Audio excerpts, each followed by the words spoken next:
আজকে খাদিজাতুল কুবরা পয়গম্বরের একজন স্ত্রী, যিনি 40 মণ স্বর্ণের মালিকানা ছিলেন। বাগান এত অর্থবিত্ত সম্পদ থাকার পরেও আল্লাহর পয়গম্বরের কদম মোবারকে সব সম্পদগুলো দান করে দিলেন।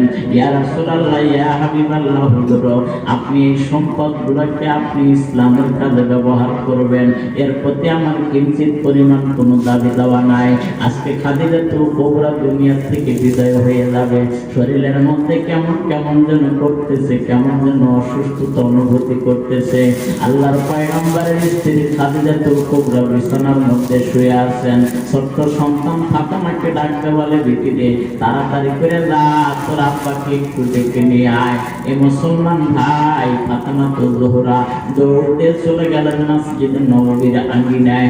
আব্বা জান মা যেন কেমন করতেছে, তাড়াতাড়ি করে ছুটে আসেন। মা বাবার অসুস্থতার খবর পেয়ে সন্তানের দিলের মধ্যে কখনো শান্তি অনুভূতি হতে পারে না, কারণ প্রত্যেক সন্তানই তো পিতা মাতাকে বড় মহব্বত করে, বড় ভালোবাসে। আমার আল্লাহ বলেন, ওয়াকাদা রাব্বুকা আল্লা তা'বুদু ইল্লা ইয়্যাহু ওয়া বিল ওয়ালিদাইনি ইহসানা। আল্লাহু আকবার বলেন। রহমান রহিম আল্লাহ বলেন, ও দুনিয়ার গোলামেরা, তোমাদের উপরে আমার প্রথম কাজ হলো আমার ইবাদত করা, আর দ্বিতীয় নাম্বার তোমাদের কাজ হলো পিতামাতার সাথে ভালো ব্যবহার করা। জোরে কন্যা সুবহানাল্লাহ। পিতামাতার সাথে কেমন ভালো ব্যবহার করবেন বাবা? অদ্যবধি এই পর্যন্ত আসার ক্ষেত্রে পিতামাতার বড় কষ্ট করতে হয়েছে বাবা। আপনি এত বড় হয়ে কিন্তু দুনিয়ার জিন্দেগিতে আসেন নাই, আপনার পেছনে যিনি সবচাইতে বেশি শ্রম দিয়েছেন, কষ্ট করেছেন, তিনি হলেন মা আর বাবা।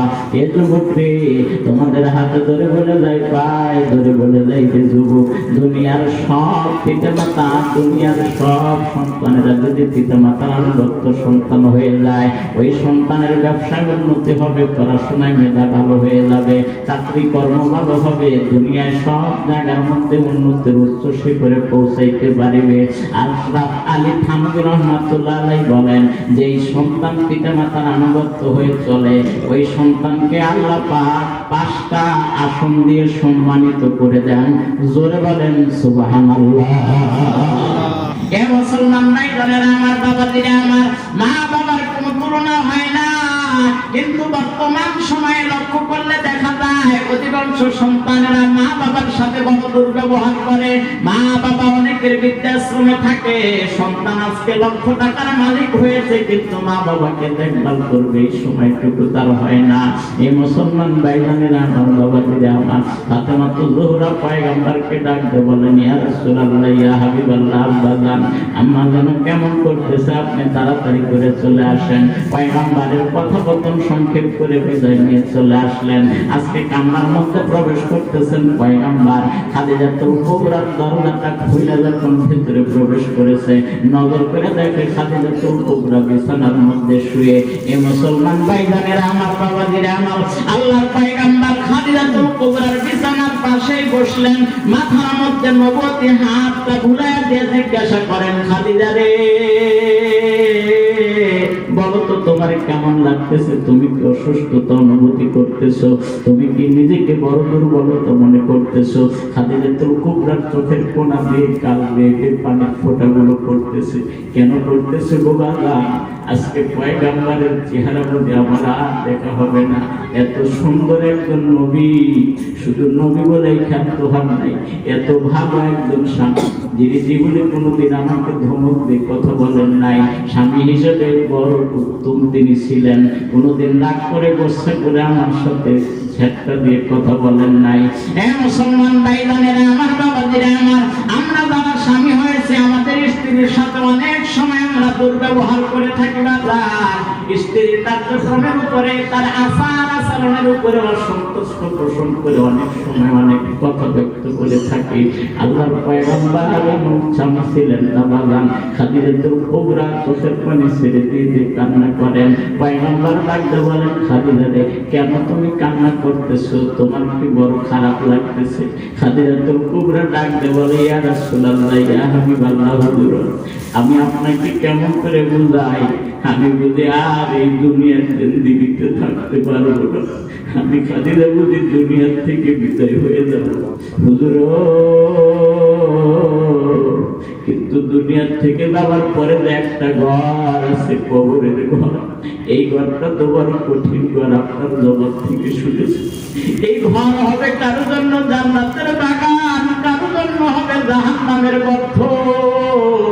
আমি খাদিজা জানি না আমার জন্য এই ঘরটা জান্নাতের বাগান হবে নাকি জাহান্নামের গর্ত হবে। আমি ওই কবরকে বড় ভয় করতেছি পয়গম্বর, আমি ওই কবরের ভয়ে আজকে কান্না করতেছি। আল্লাহর পয়গম্বর বরদাস্ত করতে পারেন না। খাদিজাতুল কুবরাকে ডাক দেওয়ান, খাদিজা আমার জীবনের সব চাইতে যখন বেশি দুঃখ ছিল তখন ছিল সান্ত্বনা দেওয়ার একমাত্র তুমি আমার স্ত্রী। যখন মানুষ আমাকে অবজ্ঞা করেছে, তাচ্ছিল্য করেছে, অনীহা করেছে, আমাকে যখন দুঃখে দুঃখে জর্জরিত করে দিয়েছে, তখনই তো তুমি আমাকে সান্ত্বনা দিয়ে বলেছো, মুহাম্মদ নবী যারা হয় তাদেরকে প্রথম এমনি এমনি করে কষ্ট করতে হয়। নবী যারা হয় তাদেরকে কেউ পাগল বলে, কেউ ধমক দিয়ে কথা বলে, কেউ বা আবার পাথর নিক্ষেপ করে রক্ত দিয়ে রঞ্জিত করে। আপনি দুঃখ নেবেন না, এই দুঃখ আপনার চিরদিন থাকবে না। জোরে বলেন সুবহানাল্লাহ। এ উল্লাপাড়ার ভাইজানেরা, আমার বাবাজিরা, আমার খাদিজাতুল কুবরাকে পয়গম্বর সান্ত্বনা দেন, তোমার ভয় নাই, তোমার চিন্তা নাই, কারণ তুমি ইসলামের জন্য যা করেছো, যত কোরবানি করেছো, দুনিয়ার কেউ এত কোরবানি করতে পারে নাই। তোমার এত দুঃখ নাই, তোমার কোনো চিন্তা পর্যন্ত করা লাগবে না। আমি পয়গম্বর তোমার উপরে সন্তুষ্ট আছি, রাজি আছি, খুশি আছি। আল্লাহর পয়গম্বরের স্ত্রী খাদিজাতুল কুবরা নিজের হাতটা দিয়ে পয়গম্বরের ডান হাতটা পাকড়াও করে ধরলেন, বুকের মধ্যে নিয়ে ডাকতে বলেন, ইয়া রাসূলুল্লাহ, ইয়া হাবিবাল্লাহ, দীর্ঘদিন এই সংসার জীবনে আপনার কাছে আমি কোনো কিছু আবদার করিনি। আজকে আমার এই বিদায়ের মুহূর্তে আমি আপনার কাছে তিনটা আবদার করবো। আগে বলেন আপনি আমার আবদার গুলো পূরণ করবেন কিনা? এ মুসলমান ভাই, আল্লাহ বলেন, ফালিয়াদহাকু ক্বালিলা ওয়া লিয়াবকু কাসীরা। বান্দা বান্দি তোমরা বেশি বেশি করে কান্না করো, কম কম করে হাসো। আজকে দুনিয়ার জিন্দেগির যে প্রান্তের দিকে তাকাই, সব মানুষ যেন শুধু হাসি আর হাসি। সাহাবায়ে কেরামের জীবনে তালাশ করে দেখে, তেনারা আমাদের মতন খিলখিল করে হাসেন নাই। সাহাবায়ে কেরাম খিলখিল করে হাসেন নাই, তাবেঈনরা খিলখিল করে হাসেন নাই। বর্তমান সময়ে আমাদের আসামিরাও চোখের পানি ছেড়ে দিয়ে অধিকাংশ সময় কান্না করে। কেন কান্না করে বাজান? দুনিয়ার এই সুন্দর জীবন তো আমার চিরস্থায়ী জীবন। এই সুন্দর চেহারাটা তোমাকে তোমার পিতা দেয় নাই, সুন্দর চেহারাটা তোমার মা তোমার দেন নাই। আওয়াজ করে বলেন তো, এই সুন্দর চেহারা কে দিয়েছে? আল্লাহ। আর একটু জোরে বলেন, এই সুন্দর চেহারা কে দিয়েছে? আল্লাহ। এই সুন্দর চেহারা আমার মালিক আল্লাহ পাক দিয়েছে। তাই আল্লাহ বলে, ও দুনিয়ার মানুষেরা রে, আমি আল্লাহ তো তোমাকে এত সুন্দর করে বানাচ্ছি। লাকাদ খালাকনাল ইনসানা ফি আহসানি তাকবীর। দুনিয়ার কেউ তোমার এত সুন্দর করে বানায়নি, আমি আল্লাহ তোমার এত সুন্দর করে বানিয়েছি। তুমি জানো কেন আমি তোমার এত সুন্দর করে বানাইছি? ওমা খালাকতুল জিন্না ওয়াল ইনসা ইল্লা লিয়াবুদুন।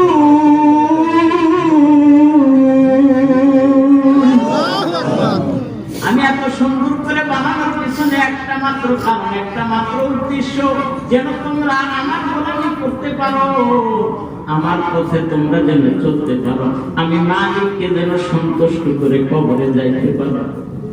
এই উদ্দেশ্য আমি তোমাদেরকে তৈরি করেছি, এত সুন্দর করে বানিয়েছি।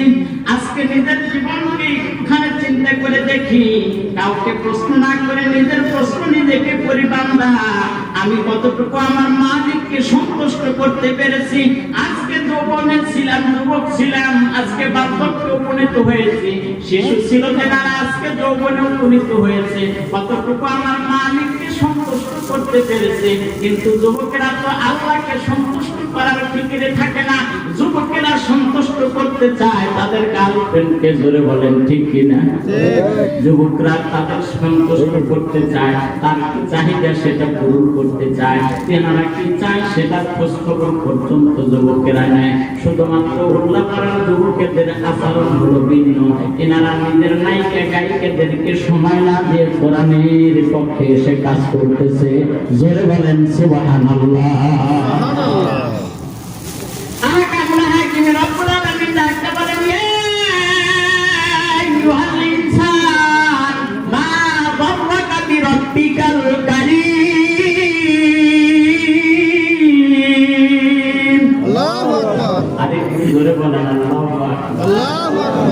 মুসলমান ভাই খানের আমার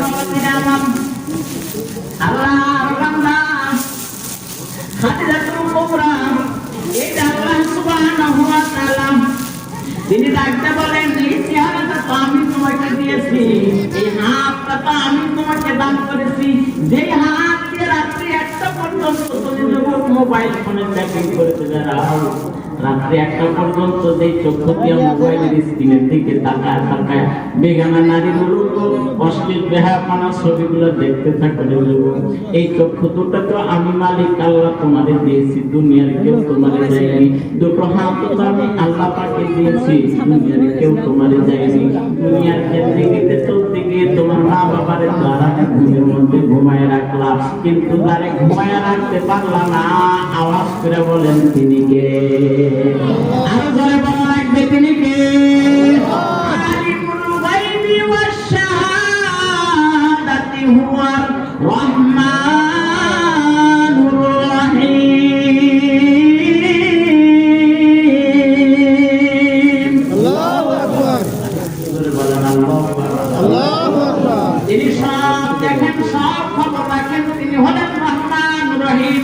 গোপনেও কাজ করলে আমার মালিক আল্লাহ দেখেন, প্রকাশ্যেও কাজ করলে আমার মালিক আল্লাহ দেখেন, সব কিছু আমার মালিক জানেন, মালিক বোঝেন, মালিক খবর রাখেন। এরপরেও তার চোখকে সাক্ষ্য হিসেবে নিযুক্ত করে রেখেছে, মনে আছে নাকি বললাম? এই মুসলমান ভাইজান আমার বাবাজিরা আমার, খাদিজাতুল কুবরা পয়গম্বরের নবুয়তি হাতটা ধরে 3টা দরখাস্ত করলেন, ইয়া রাসূলুল্লাহ, ইয়া হাবিবাল্লাহ, হুজুর আমি আপনার ঘরের স্ত্রী হয়ে এসেছি, আপনার সাথে সংসার করলাম, আপনার কাছে থাকলাম, আপনার কথোপকথন শুনলাম, ব্যবহার আমি দেখলাম, আমার অর্থবিত্ত সব আমি আপনার কদমে দিয়েছি, শুধুমাত্র কেবলমাত্র ইসলামের পথ খরচ করবার লক্ষ্যে। হুজুর আমার বড় ভয় হয় এই কবরের মধ্যে না জানি আমার কোন হালাত হয়, কারণ কবরকে তো ভয় আমার আপনার করা লাগবে। কবরের ভয় বর্ণনা পয়গম্বর দিয়েছেন, কবরকে ভয় করেছেন সাহাবায়ে কেরাম আজমাইন, তেনারা কবরকে ভয় করেছেন বিদায় দুনিয়া থেকে জান্নাতের টিকিট পেয়ে কবরে গেছেন। আমি আর আপনি কবরকে ভয় করি না বিদায় আজকে শয়তানের পদস্খ অনুসরণ করি। ধরে বলেন ঠিক কিনা? মুসলমান ভাইরা আমার বাবাজিরা আমার, কবরকে স্মরণে রাখতে হবে, আমাকে যে মরতে হবে, আমাকে যে দুনিয়া থেকে বিদায় নিতে হবে, এই ভয়, এই চিন্তা, এই চেতনা যেই যুবকের দিমাগের মধ্যে থাকবে, ওই যুবক কোনদিন কোরআনের বিরুদ্ধে আচরণ করবে না, ওই মানুষটা কোনদিন মাদ্রাসার বিপক্ষগামী কথা বলবে না, ওই মানুষটা কোনদিন মসজিদ বিপক্ষগামী কথা বলবে না, ওই মানুষটা কোনদিন পয়গম্বরের তরিকার উপরে চলনেওয়ালা ব্যক্তিদের বিপক্ষগামী কথা বলবে না। কেননা তিনিও জানে আমার মরণ হবে, আমাকে মরণ হবে, আমি মরে যাব, এখানে থাকতে পারবো না, এখান থেকে আমি বিদায় হয়ে চলে যাব। আমার এই জীবনটা জীবন নয়, এই জীবন একদিন শেষ হয়ে যাবে, এই জীবনের শেষ হয়ে যাওয়ার পরে আমার নতুন করে জীবন শুরু হয়ে যাবে। দুনিয়ার জীবনের সুখ শান্তি একটা সময় শেষ হয়ে যাবে, কবরের সুখ শান্তি এটা শেষ হওয়ার নয়। এই মুসলমান ভাইজানেরা আমার, বাবাজিরা আমার, খাদিজাতুল কুবরা পয়গম্বরকে ডাকতে বলেন, পয়গম্বর আমার দরখাস্ত আপনি মঞ্জুর করবেন কিনা বলেন। আল্লাহর পয়গম্বর চোখের পানি ছেড়ে দিয়ে কাঁদতে আর ডাকতে বলে, খাদিজা রে, তুমি আমার জন্য ইসলামের জন্য যা করেছো তোমার দাবি পূরণ করে আমি পারবো, তোমার দাবি না পূরণ করে আমি থাকতে পারবো না। আল্লাহ ওই পিছে রওনা কলমা লা ইলাহা ইল্লাল্লাহ রে লা ইলাহা ইল্লাল্লাহ। সবাই একটু আওয়াজ দিয়ে মহব্বতে বলি, লা ইলাহা ইল্লাল্লাহ, লা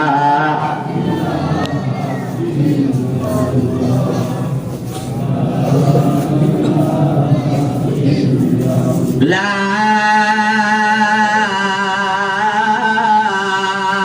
ইলাহা ইল্লাল্লাহু মুহাম্মাদুর রাসূলুল্লাহ। সকলেই পড়ুন সাল্লাল্লাহু আলাইহি ওয়াসাল্লাম।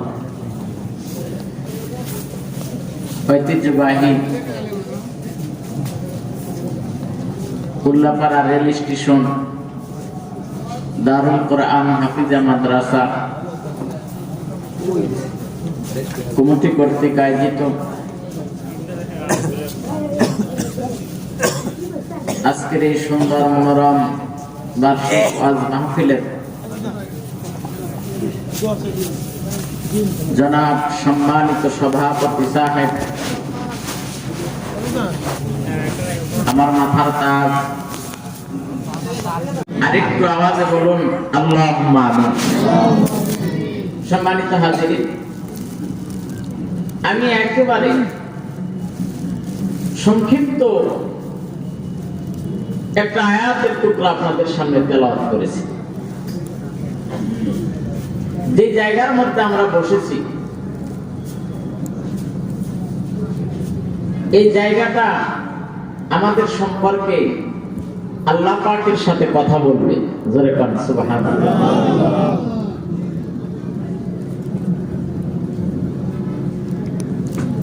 বান্দা ভালো করুক অথবা মন্দ করুক,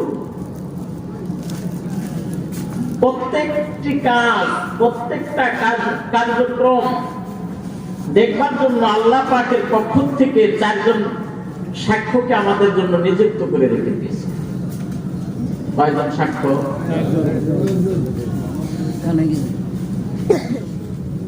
আমি কোথায় যাই, কি করি, সব কিছু সাক্ষ্য হিসেবে 4 জনকে আল্লাহ পাক নিযুক্ত করে রেখে দিয়েছে।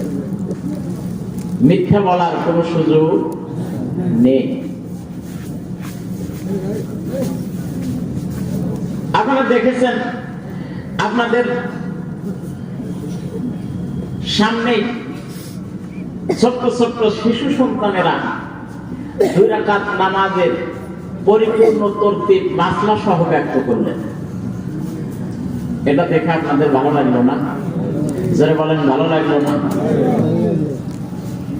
এই যে মাসলা সহ তরতিব, নামাজের তরতিব যে আপনাদেরকে দেখালেন, এখানে যারা আছেন মাইকের আওয়াজ যতদূর পর্যন্ত যাচ্ছে, এরকম মাদ্রাসায় লেখাপড়া করেন নাই এমন ব্যক্তিবর্গরা যদি 2 রাকাত নামাজ মাসলা সহ এই জায়গার মধ্যে জনতার সামনে ব্যক্ত করতে থাকে, তাহলে এখান থেকে তাকে পুরস্কৃত করা হবে।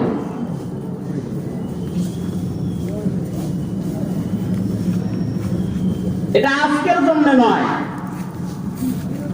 আপনাকে যদি লম্বা করে একটা সময় বেঁধে দেওয়া হয়, এরপরে এই বাচ্চাদের মতন তরতিব সহকারে বলা আপনার পক্ষে সম্ভব নয়।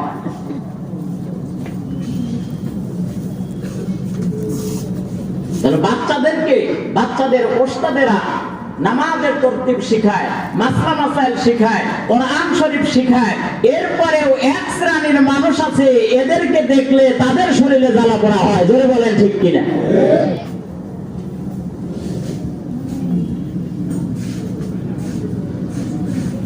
আল্লাহর পয়গাম্বর, আখির জামানার পয়গাম্বর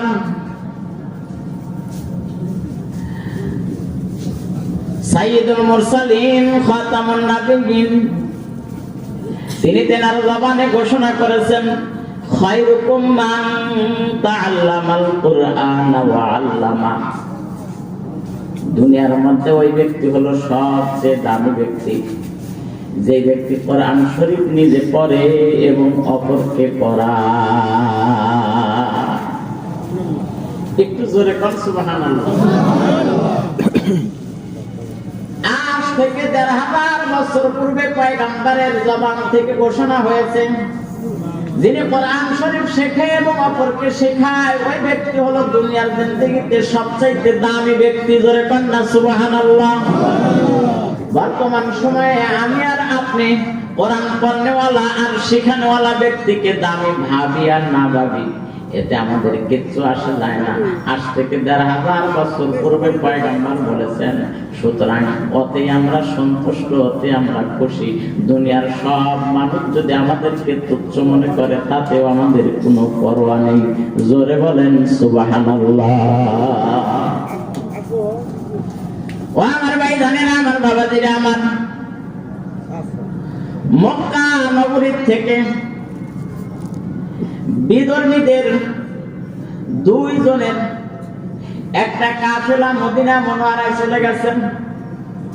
মদিনার মসজিদের মধ্যে আমার আপনার পয়গম্বর সাইয়্যিদুল মুরসালিন খাতামুন নাবিয়্যিন সাহাবায়ে কেরামদেরকে নিয়ে বয়ান করতেছেন।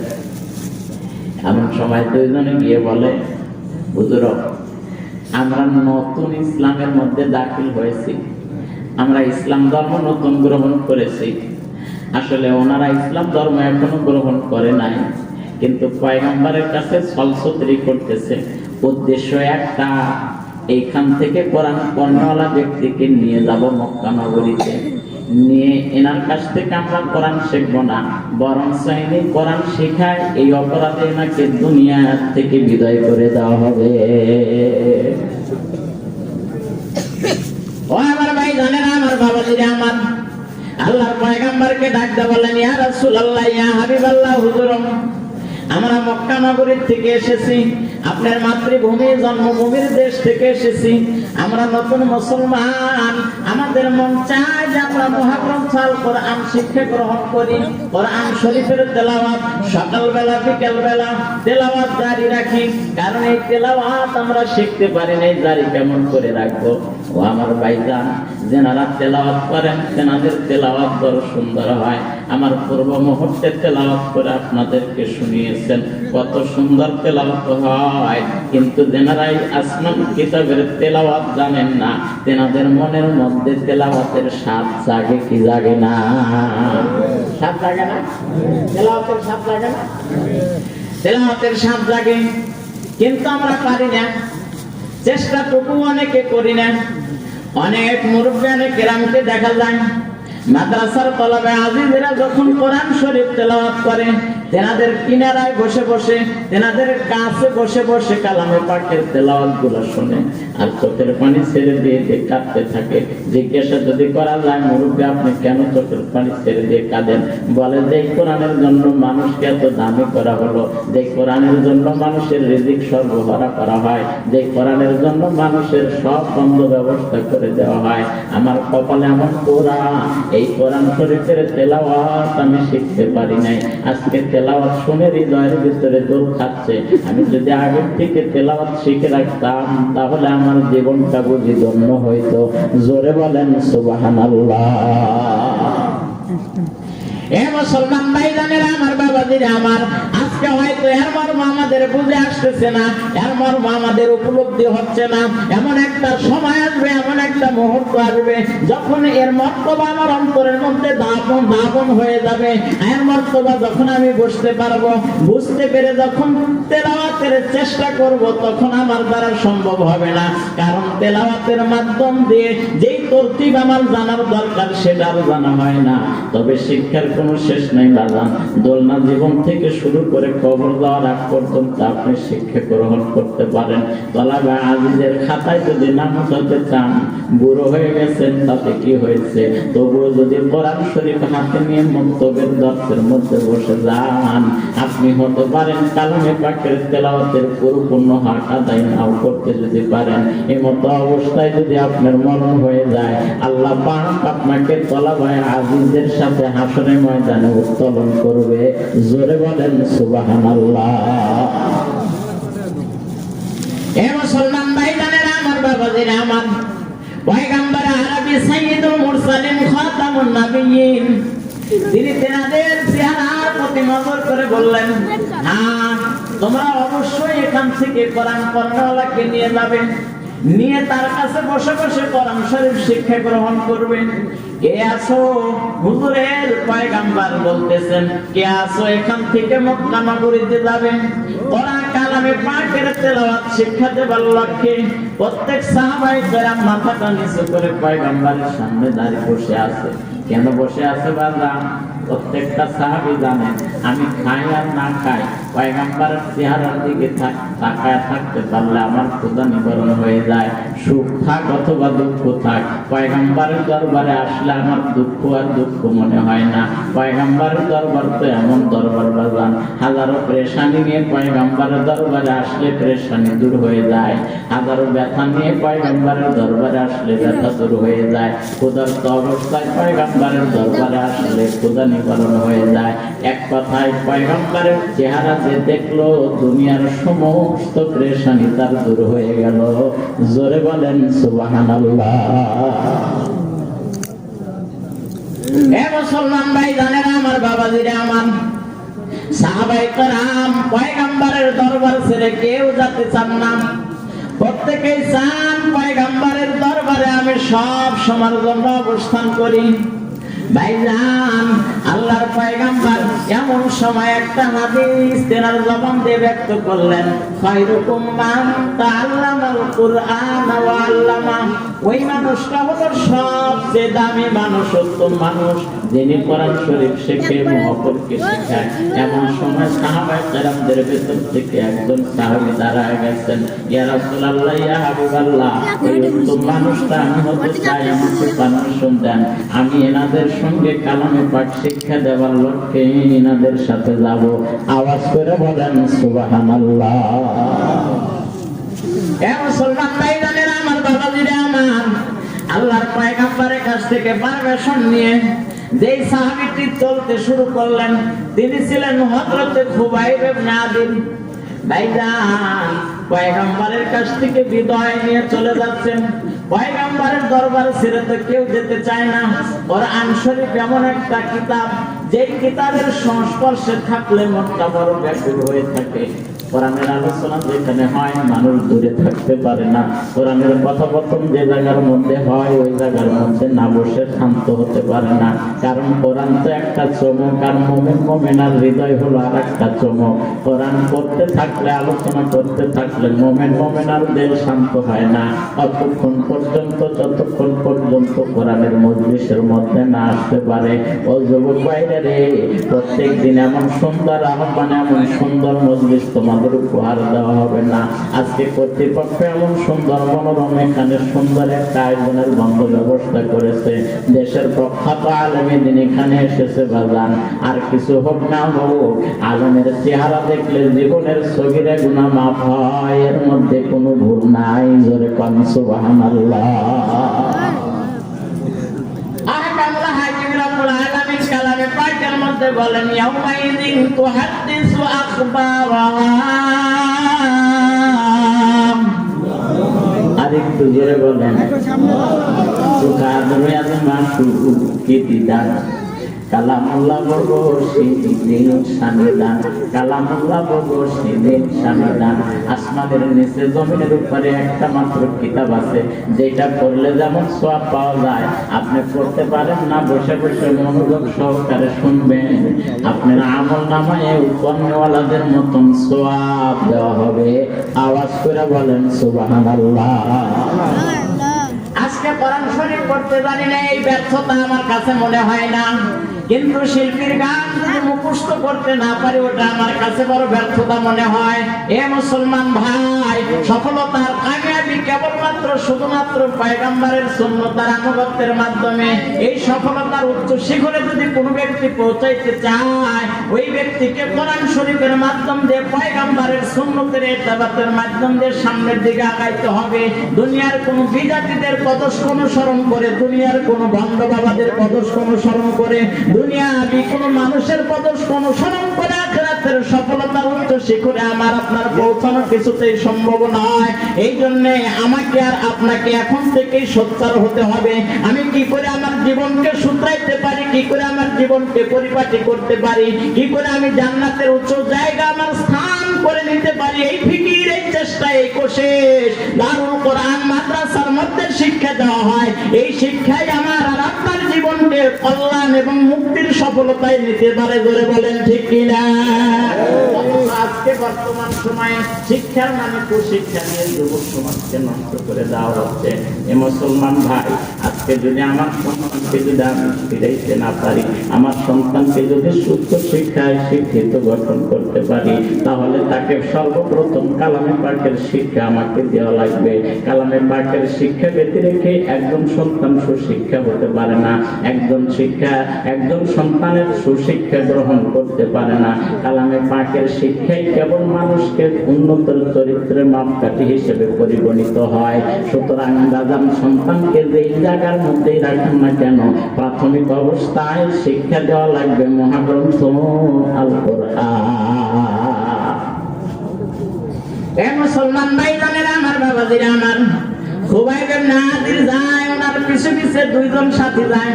অল্প কিছু পথ অতিক্রম করার পরে যখন বর্ডার সীমান্ত পার করেছে বাজান, তখন সাথীদ্বয় নিজেদের লেবাসকে পরিবর্তন করতেছে। ওনারা তো পয়গম্বরের কাছে এসেছিলেন নিজের লেবাস পরিবর্তন করে।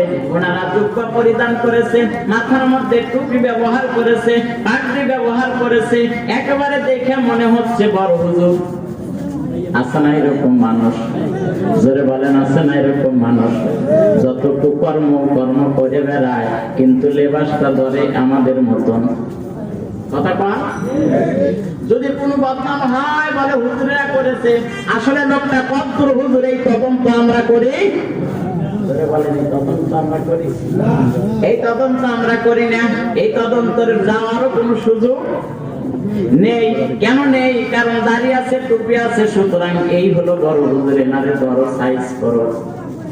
ও মুসলমান ভাই, বর্তমান সময়ে কথা বলার কোনো সুযোগ নাই। এটা তো আবার উল্লাপাড়া রেল স্টেশনের পাশে নাকি? এ মুসলমান ভাই জানেন, আমার বাবাজিরা, আমার যখন বর্ডার ক্রস করেছে, বর্ডার প্রান্ত যখন এসে উপনীত হয়েছে, তখন নিজেদের পরিহিত জুব্বা খুলে ফেলেছে, মাথার ভিতর থেকে টুপি পাগড়ি খুলে ফেলেছে, একেবারে সাধারণ পাবলিকে পরিণত হয়ে গেছে। খুবাইব ইবনে আদির ডাকটা বলে, কি ব্যাপার আপনারা আপনাদের এই সুন্দর পোশাকটাকে কেন খুলে ফেলতেছেন, কেন খুলতেছেন, এরকম কেন ব্যাস ধরতেছেন? খুবাইব ইবনে আদিরকে ডাকটা বলে, শোনো, আমরা পয়গম্বরের কাছে গিয়েছিলাম তোমাকে আনবার জন্য, আমরা কোরআন শিক্ষা করবার জন্য আনি নাই, তোমাকে দুনিয়া থেকে বিদায় করে দেব এই নিয়তে তোমাকে আনা হয়েছে। খুবাইব ইবনে আদির দিলের মধ্যে একটুখানি ভয় নাই, একটুখানি দুঃখ নেই। কেন ভয় নেই, কেন দুঃখ নেই? কোরআনের জন্য জীবন দেব, আমার আল্লাহ খুশি, আমার স্থান হবে উঁচু মাকামে। জোরে বলেন সুবহানাল্লাহ। কোরআনের সৈনিক আমি, নেই তো পরাজয়, এক আল্লাহর গোলাম আমি, এই তো পরিচয় আমার, এই তো পরিচয়। আল্লাহু আকবার বলে।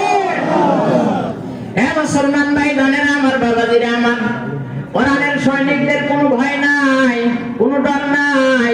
লা খাউফুন আলাইহিম ওয়া লা হুম ইয়াহজানুন।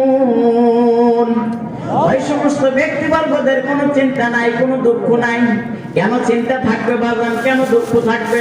বর্তমান সময়ে সব কিছুর দাম দর যেই হারে বাড়তেছে, মসজিদের ইমাম, মুয়াজ্জিন, হুজুরদের বেতনের অবস্থা সেই আগের হালাতে তার মানে এক কথায় বোঝা যায় আলেমে দিন উলামায়ে কেরাম ইমাম মুয়াজ্জিনের দলেরা শুধুমাত্র কেবলমাত্র টাকার জন্য এই তালিম তরবিয়ত করে থাকে না, কোরআন শিক্ষা দিয়ে থাকে না। তেনারা কেবলমাত্র শুধুমাত্র মালিক আল্লাহকে সন্তুষ্ট করার লক্ষ্যে কাজ করে।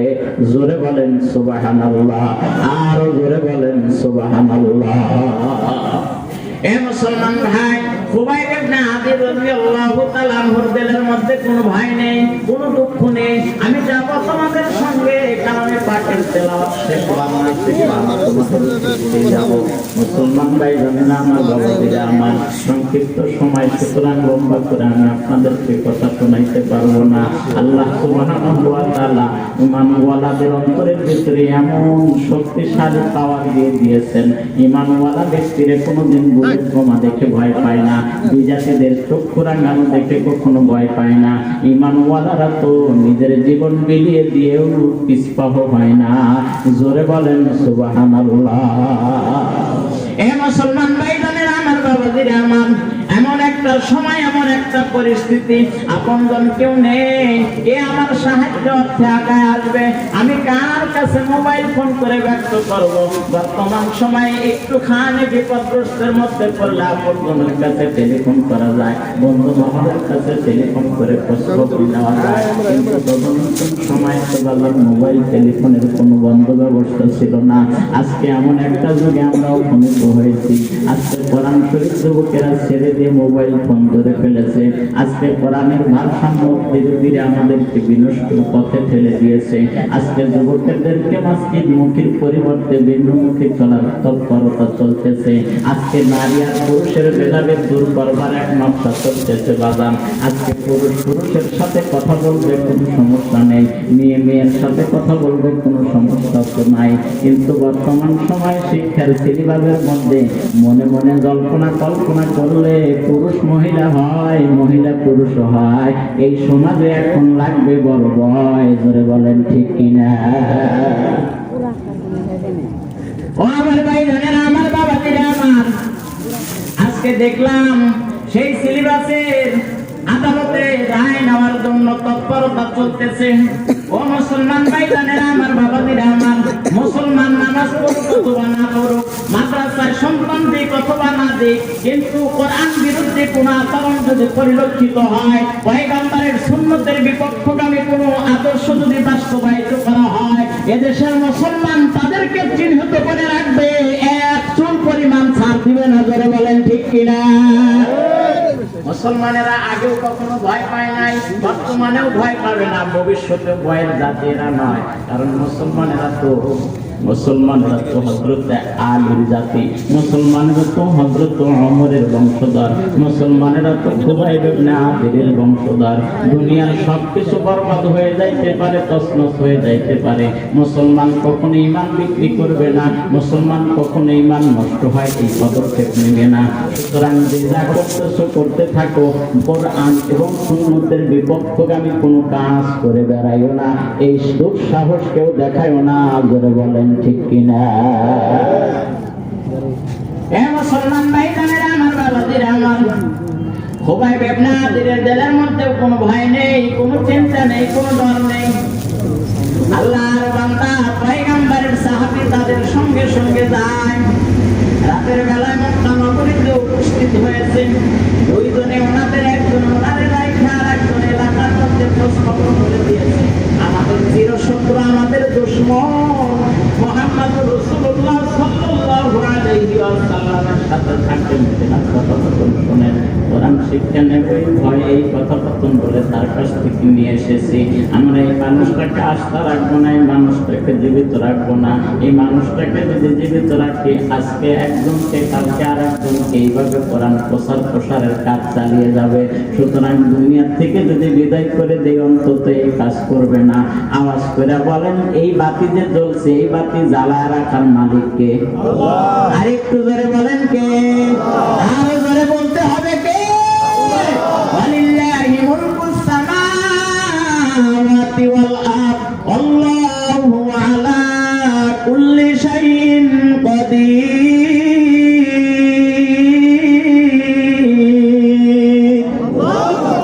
একসঙ্গে যে বাতি জ্বলতেছে এই বাতি জ্বালানোর ক্ষমতা আমার আপনার নয়, এই বাতি জ্বালানোর ক্ষমতা এলাকার প্রভাব প্রতাপশালী ব্যক্তির নয়। এই বাতি জ্বালিয়ে রেখেছেন আল্লাহ। তিনি আসমানের যেমন ক্ষমতার মালিক, জমিনেরও তেমনি ক্ষমতার মালিক। তেনার ক্ষমতার কাছে আমরা সবাই হলো অসহায়, আমাদের ক্ষমতার কাছে তিনি অসহায় নয়। এই জন্য বাবা আল্লাহ যা চান তাই করবেন, আল্লাহ যা ধ্বংস করেন সেটা কেউ ভালো করতে পারে না। আজকের এই প্রতিষ্ঠান থেকে আমাদের এই অঙ্গীকারবদ্ধ করতে হবে, দুনিয়ার এই জিন্দেগিতে যা কিছু করি না কেন, আল্লাহ যে কোরআনের বাগান জ্বালিয়েছেন এই বাগানটাকে কিয়ামত পর্যন্ত তাজা থাক। এটাকে কে চাই হাত তুলে দেখা। লিল্লাহি তাকবীর।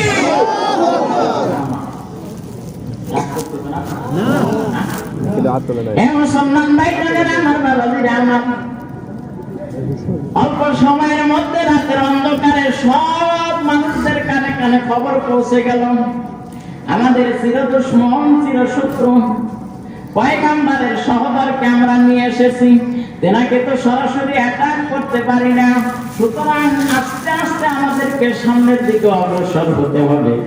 ও মুসলমান ভাই, বর্তমান সময়ে শিক্ষা প্রবণ ব্যক্তি যারা আছে তেনারা আস্তে আস্তে আগানোর একটা চিন্তা করতেছে।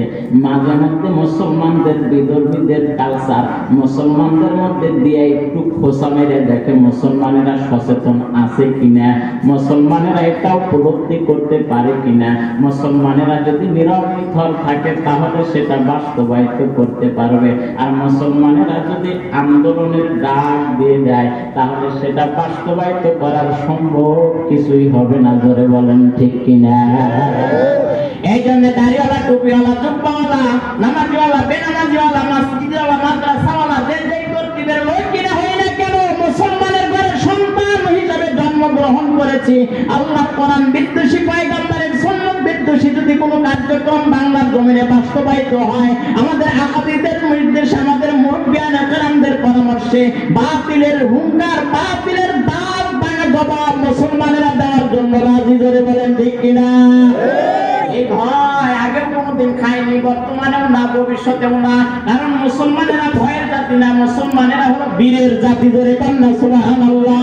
আজকে উল্লাপাড়ার মানুষেরা ভয় পায়, পিছনের মানুষ মনে হয় ভয় পায়। ধরে বলেন ভয় পায়? উল্লাপাড়ার মানুষও ভয় পায় না। উল্লাপাড়ার মানুষ তো আলেম ভক্ত মানুষ, উল্লাপাড়ার মানুষ তো কোরআন ভক্ত মানুষ, উল্লাপাড়ার মানুষ তো পয়গম্বরকে মহব্বত করানোওয়ালা মানুষ, উল্লাপাড়ার মানুষ তো কোরআনের কারখানা জারি রাখার মানুষ। এই মানুষদেরকে কোরআন থেকে বিচ্ছিন্ন করা যাবে না, এই মানুষদেরকে পয়গম্বরের সুন্নাত থেকে বিচ্ছিন্ন করা যাবে না। যারা টাকা দিয়ে, পয়সা দিয়ে, অর্থ দিয়ে, বিদ্যুৎ দিয়ে কোরআনের কারখানাকে জারি রাখার ফিকির করে, এই মানুষগুলাকে আর কিছু করা যাইতে পারে, কোরআন থেকে বিচ্ছিন্ন করা চলবে না। জোরে বলেন মারহাবা। এ মুসলমান ভাইজানেরা, আমার বাবাজিরা আমার, রাতের অন্ধকারে মুখে মুখে সকলেই প্রচার প্রসারের মাধ্যমে এলাকার মধ্যে খোঁজ খবর ছড়াইয়া দিয়েছেন। আগামীকাল জুমাবার, আগামীকাল শুক্রবার, এই শুক্রবার সন্ধ্যার পূর্ব মুহূর্তে আমার আপনার চির শত্রু খুবাইব ইবনে আদিরকে দুনিয়া থেকে বিদায় করে দেওয়া হবে। এ মুসলমান ভাইজান, যেই মানুষটাকে যদি বলা হয় তোমাকে দুনিয়া থেকে বিদায় করে দেওয়া হবে, ওই মানুষটার খাওয়া, ওই মানুষটার ভয়, ওই মানুষটার চিকিৎসা, ওই মানুষটার দুনিয়াকে সব কিছু যেন উদাও হয়ে যায়। ওনার মধ্যে একটাই চিন্তা বাসনা কাজ করে, অল্প সময়ের মধ্যে আমার জীবনের প্রদীপ নিভে যাবে। এ মুসলমান ভাই জানেরা, আমার বাবা থেকে আমার খুবাইব ইবনে আদির কেউ যখন এই বার্তা দিয়েছে, খুবাইব ইবনে আদিরের চেহারার মধ্যে কোনো রকমের মলিনতা ভাব ফুটে ওঠে নাই, বরঞ্চ চেহারার মধ্যে জিহাদের শহীদের তামান্না জেগে উঠেছে। জোরে বলেন সুবহানাল্লাহ। ওয়ালা তাকুলু লিমান ইয়াকতালু ফি সাবিলিল্লাহি আমওয়াত। আল্লাহু আকবার। আরেকটু জোরে বলেন আল্লাহু আকবার। যারা দিনের পথে শহীদ হয়, নিহত হয়, মৃত্যুবরণ করে, আল্লাহ বলেন এদেরকে তোমরা মৃত্যু বলিও না। জোরে কন্যা সুবহানাল্লাহ। এই মানুষগুলা কবরের মধ্যে জিন্দা। সুবহানাল্লাহ। দুনিয়ার জিন্দেগি যেমন তারা খাবার খাইছেন, কবরের জিন্দেগিতে আল্লাহ পাক তিনাদের খাবারের বন্ধ ব্যবস্থা করেছেন। ধরে বলেন সুবহানাল্লাহ। হে মুসলমান ভাই বোনেরা আমার, বাবাজিরা আমার, আল্লাহর বান্দা খুবাইব ইবনে আদিদের দিলের মধ্যে কোনো ডর নাই, কোনো ভয় নাই, কোনো চিন্তা নাই। এই তো বড় আরাম আয়েশা মনে হয় আছে। এই মুসলমান ভাই, এমন একটা বড় করে একটা স্টেজ করা হয়েছে, হাজারো জনতা স্টেজের সামনে এসে বসে থাকবে। বাজার এই স্টেজের মধ্যে বসে বয়ান করা হবে না, এই স্টেজের মধ্যে দাঁড় করা খুবাইব ইবনে আদিকে দুনিয়া থেকে বিদায় করে দিবে। স্টেজের সামনে হাজারো মানুষ বসা, তেনারাই দৃশ্যকে উপলব্ধি করবে, তেনারাই দৃশ্য চোখে দেখবে, সতর্ক বার্তা জানিয়ে দিবে। যদি কেউ ইসলাম গ্রহণের দুঃসাহস কেউ কল্পনায় করে থাকে আর সেটা যদি প্রকাশ পেয়ে থাকে, তাহলে খুবাইব ইবনে আদিকে যেন দুনিয়া থেকে বিদায় করে দেওয়া হয়েছে, তাদেরও এই একই পরিণত হয়ে যাবে। এই মুসলমান ভাইজানেরা আমার, বাবাজিরা আমার, এই হাজারো জনতার সামনাসামনি একটা জায়গার মধ্যে তদনীন্তন সময়ে সাইদ বসা ছিল। সাইদ তখন ইসলাম ধর্ম গ্রহণ করেন নাই। আজকে শ্রোতা হয়ে এখানের মধ্যে বসেছেন, দেখবেন কেমন করে বক্তা ওয়াজ করে, দেখবার জন্য নয়, দেখবেন কেমন করে এলাকার লোকেরা খুবাইব ইবনে আদিকে, কোরআনের একজন সৈনিককে দুনিয়া থেকে বিদায় করে। মুসলমান ভাইজানেরা আমার, বাবাজিরা আমার, মরণ তো একদিন হবে। মরণ থেকে পালানোর তো কোনো সুযোগ নেই। মরণ থেকে যতই পালাও, মরণ তোমায় লইবে গিরি। যদিও পালাও তুমি আকাশ পানে লাগিয়ে সিঁড়ি, মরণ থেকে পালানোর কোনো সুযোগ নেই। মরণ আমাকে পাকড়াও করবে, যেখানে যাই, যে অবস্থাতেই থাকি না কেন, মালাকুল মউত আজরাইল আল্লাহ পাকের পারমিশন নিয়ে চলে আসবে। সুতরাং ওই মরণই তো আমার জন্য ভালো মরণ, যেই মরণ মরলে পারে দুনিয়ার জিন্দেগির সব মানুষ চোখের পানি ছেড়ে দিয়ে কান্না করে, দুনিয়ার সব মানুষ আফসোস করতে থাকে। হ্যাঁ, আমাদের এলাকায় একজন মানুষ ছিল, বড় ভালো মানুষ ছিল, তার আমল ভালো ছিল, আখলাক ভালো ছিল। ওই জীবন তো দরকার নাই, ওই মরণ তো দরকার নাই। যেই মরণে মানুষ খুশি হয়, এইরকম মরণের দরকার নাই। তাই কবি বলেন, এমন জীবন করিও গঠন, মরণে হাসিবে তুমি, কাঁদিবে ভুবন। এমন জীবন করিও না গঠন, মরণে কাঁদিবে তুমি, হাসিবে ভুবন। এরকম জীবনের কোনো দরকার নেই। এ মুসলমান ভাইজানেরা আমার, বাবাজিরা আমার, অত নেতা দুনিয়া থেকে বিদায় হয়ে যায়, অথচ নেতার কাছে বসে থেকে কোরআন শরীফ পড়নেওয়ালার একদম লোক খুঁজে পাওয়া যায় না। বলে বলেন ঠিক কিনা? গরিব বাবার গরিব সন্তান রিক্সা চালা খায়, বাবা দিন মজুরি কাজ করে খায়, এমন সন্তানের বাবা যখন বিছানার মধ্যে অসুস্থ হয়ে পড়ে থাকে, সন্তানটা চোখের পানি ছেড়ে দিয়ে কান্দে, বাবার পাশে বসে বসে কালামে পাঠ করে তেলাওয়াত করে। কেন তেলাওয়াত করে? বাজান, মুমূর্ষ ব্যক্তির কাছে বসে কালামে পাঠের তেলাওয়াত করলে মৃত্যু যন্ত্রণা কমে যায়, মৃত্যুর যন্ত্রণা লাঘব হয়, আসমান থেকে রহমতের ফেরেশতার বার্তা বাহক হয়। এই মুসলমান ভাইজানেরা আমার, বাবাজিরা আমার, তাই তো আজকে খাদিজাতুল কুবরা পয়গম্বরের একজন স্ত্রী, যিনি 40 মণ স্বর্ণের মালিকানা ছিলেন। বাজান, এত অর্থবিত্ত সম্পদ থাকার পরেও আল্লাহর পয়গম্বরের কদম মোবারকে সব সম্পদগুলো দান করে দিলেন। ইয়া রাসূলুল্লাহ, ইয়া হাবিবাল্লাহ, হুজুর, আপনি এই সম্পদগুলোকে আপনি ইসলামের কাজে ব্যবহার করবেন, এর প্রতি আমার কিঞ্চিত পরিমাণ কোনো দাবি দেওয়া নাই। আজকে খাদিজাতুল কুবরা দুনিয়া থেকে বিদায় হয়ে যাবে, শরীরের মধ্যে কেমন কেমন যেন করতেছে, কেমন যেন অসুস্থতা অনুভূতি করতেছে। আল্লাহর পয়গম্বরের স্ত্রী খাদিজাতুল কুবরা বিছানার মধ্যে শুয়ে আছেন। ছোট্ট সন্তান ফাতেমাকে ডাকতে বলে, বিকিরে তাড়াতাড়ি করে যা, তোর আব্বাকে একটু ডেকে নিয়ে আয়। এই মুসলমান ভাই, ফাতেমাতুল জোহরা দৌড়তে চলে গেলেন মসজিদে নববীর আঙ্গিনায়। আব্বা জান, মা যেন কেমন করতেছে, তাড়াতাড়ি করে ছুটে আসেন। মা বাবার অসুস্থতার খবর পেয়ে সন্তানের দিলের মধ্যে কখনো শান্তি অনুভূতি হতে পারে না, কারণ প্রত্যেক সন্তানই তো পিতা মাতাকে বড় মহব্বত করে, বড় ভালোবাসে। আমার আল্লাহ বলেন, ওয়াকাদা রাব্বুকা আল্লা তা'বুদু ইল্লা ইয়্যাহু ওয়া বিল ওয়ালিদাইনি ইহসানা। আল্লাহু আকবার বলেন। রহিম আল্লাহ বলেন, ও দুনিয়ার গোলামেরা, তোমাদের উপরে আমার প্রথম কাজ হলো আমার ইবাদত করা, আর দ্বিতীয় নাম্বার তোমাদের কাজ হলো পিতামাতার সাথে ভালো ব্যবহার করা। জোরে কন্যা সুবহানাল্লাহ। পিতামাতার সাথে কেন ভালো ব্যবহার করবেন বাজান? অদ্যবধি এই পর্যন্ত আসার ক্ষেত্রে পিতামাতার বড় কষ্ট করতে হয়েছে বাজান। আপনি এত বড় হয়ে কিন্তু দুনিয়ার জিন্দেগিতে আসেন নাই। আপনার পেছনে যিনি সবচাইতে বেশি শ্রম দিয়েছেন, কষ্ট করেছেন, তিনি হলেন মা আর বাবা। এ যুবক রে, তোমাদের হাতে ধরে বলে যায়, পায়ে ধরে বলে যায় যে যুবক, দুনিয়ার সব পিতামাতা, দুনিয়ার সব সন্তানেরা যদি পিতামাতার আনুগত্য সন্তান হয়ে যায়, ওই সন্তানের ব্যবসায় উন্নতি হবে, পড়াশোনায় মেধা ভালো হয়ে যাবে, চাকরি কর্ম ভালো হবে, দুনিয়ায় সব জায়গার মধ্যে উন্নতির উচ্চ শিখরে পৌঁছাইতে পারবে। আশরাফ আলী থানভী রহমাতুল্লাহ আলাইহি বলেন, যেই সন্তান পিতামাতার আনুগত্য হয়ে চলে, ওই সন্তানকে আল্লাহ পাক 5টা আসন দিয়ে সম্মানিত করে দেন। জোরে বলেন সুবহানাল্লাহ। এ মুসলমান ভাইরা আমার, বাবাজিরা আমার, মা বাবার কোনো তুলনা হয় না। কিন্তু বর্তমান সময়ে লক্ষ্য করলে দেখা যায় অধিকাংশ সন্তানেরা মা বাবার সাথে বড় দুর্ব্যবহার করে।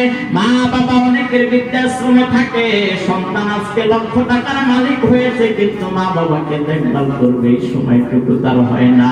এই মুসলমান ভাইজানেরা আমার, বাবাজিরা আমার, ফাতেমা জোহরা পয়গম্বরকে ডাকতে বলেন, ইয়া রাসূলুল্লাহ, ইয়া হাবিবাল্লাহ, আব্বাজান আম্মা যেন কেমন করতেছে, আপনি তাড়াতাড়ি করে চলে আসেন। পয়গম্বরের কথোপকথন সংক্ষেপ করে বিদায় নিয়ে চলে আসলেন। আজকে কামরার মধ্যে প্রবেশ করতেছেন পয়গম্বর। খাদিজাতুল কুবরার দরজাটা খুলে যখন ভিতরে প্রবেশ করেছে, নজর করে দেখে খাদিজাতুল কুবরা বিছানার মধ্যে শুয়ে।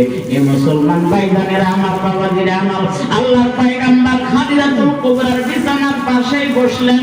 মাথার মধ্যে নবুয়তি হাতটা বুলাইয়া দিয়ে জিজ্ঞাসা করেন, খাদিজা রে, বলো তো তোমার কেমন লাগতেছে? তুমি কি অসুস্থতা অনুভূতি করতেছো? তুমি কি নিজেকে বড় দুর্বলতা মনে করতেছো? খাদিজাতুল কুবরার চোখের কোনা দিয়ে কাল বেয়ে পানির ফোঁটাগুলো পড়তেছে। কেন পড়তেছে গো বাবা? আজকে পয়গম্বরের চেহারা বলে আমার আর দেখা হবে না। এত সুন্দর একজন নবী, শুধু নবী বলেই খ্যাত হন নাই, এত ভালো একজন স্বামী, যিনি জীবনে কোনোদিন আমাকে ধমক দিয়ে কথা বলেন নাই। স্বামী হিসেবে বড় উত্তম তিনি ছিলেন। কোনোদিন রাগ করে গোসা করে আমার সাথে ঝেটকা দিয়ে কথা বলেন নাই। মুসলমান ভাইজানেরা আমার, বাবাজিরা আমার, আমরা যারা স্বামী হয়েছে, আমাদের স্ত্রীর সাথে অনেক সময় আমরা দুর্ব্যবহার করে থাকি।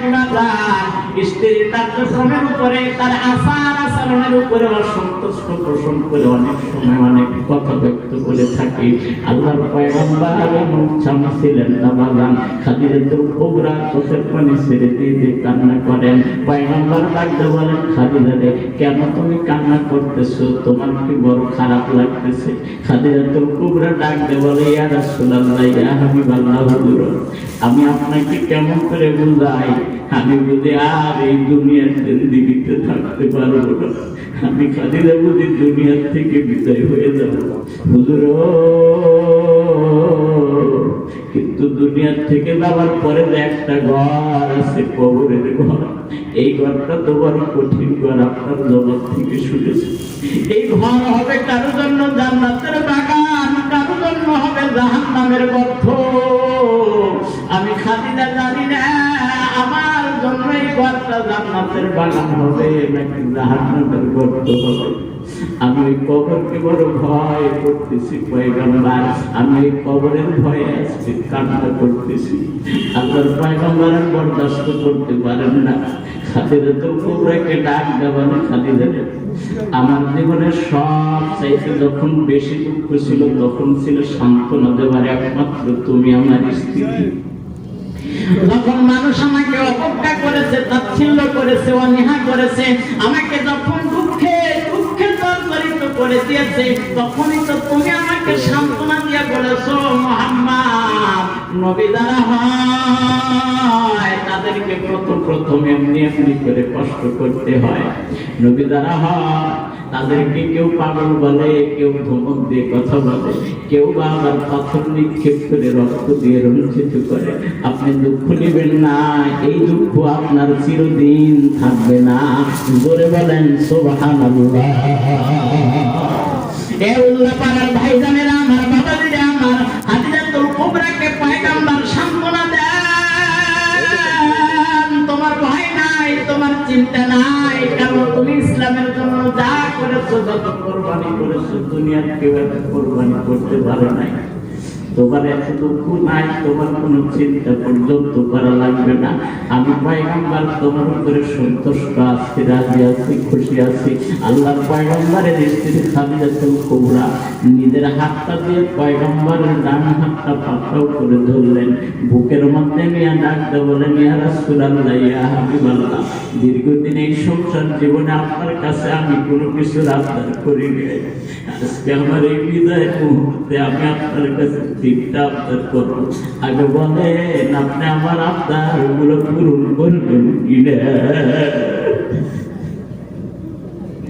এ মুসলমান ভাই, আল্লাহ বলেন ফালিয়াদহাকু ক্বালিলা ওয়ালিয়াবকু কাসীরা।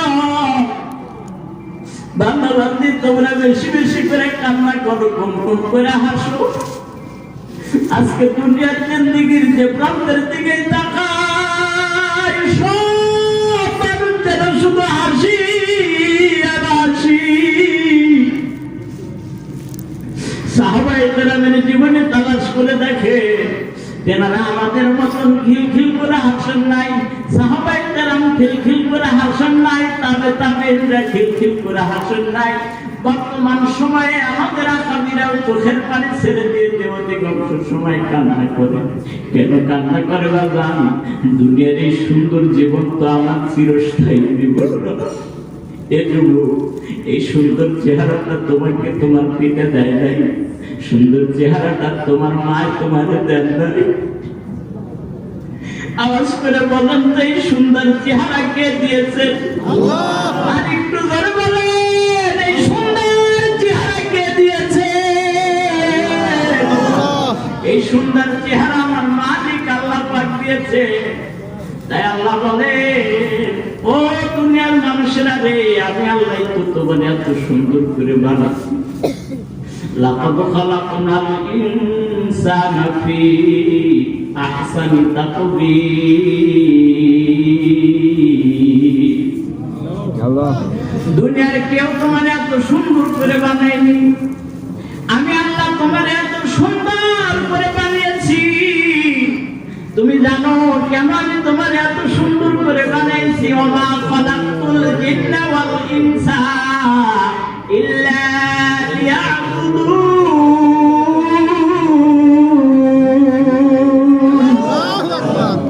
আমি এত সুন্দর করে বানানোর পিছনে একটা মাত্র কারণ, একটা মাত্র উদ্দেশ্য, যেন তোমরা আমার গোলামি করতে পারো, আমার পথে তোমরা যেন চলতে পারো, আমি মালিককে যেন সন্তুষ্ট করে কবরে যাইতে পারো। এই উদ্দেশ্য আমি তোমাদেরকে তৈরি করেছি, এত সুন্দর করে বানিয়েছি। আজকে নিজের জীবনকে একটুখানি চিন্তা করে দেখি, কাউকে প্রশ্ন না করে নিজের প্রশ্ন নিজেকে করি, বান্দা আমি কতটুকু আমার মালিককে সন্তুষ্ট করতে পেরেছি? আজকে যৌবনে ছিলাম, যুবক ছিলাম, আজকে বার্ধক্যে উপনীত হয়েছি, শিশু ছিল তেনারা আজকে যৌবনে উপনীত হয়েছে, কতটুকু আমার মালিককে সন্তুষ্ট করতে পেরেছে? কিন্তু যুবকেরা তো আল্লাহকে সন্তুষ্ট করার ফিকিরে থাকে না। যুবকেরা সন্তুষ্ট করতে চায় তাদের গার্লফ্রেন্ডকে, জোরে বলেন ঠিক কিনা? যুবকরা তাদের সন্তুষ্ট করতে চায়, তার কি চাহিদা সেটা পূরণ করতে চায়। তেনারা কি চায় সেটা খোঁজ খবর পর্যন্ত যুবকেরা নেয়। শুধুমাত্র উল্লাপাড়ার যুবকেদের আচরণ হলো ভিন্ন। এনারা নিজের নায়িকা গায়িকাদেরকে সময় না দিয়ে কোরআনের পক্ষে এসে কাজ করতেছে। জোরে বলেন সুবহানাল্লাহ।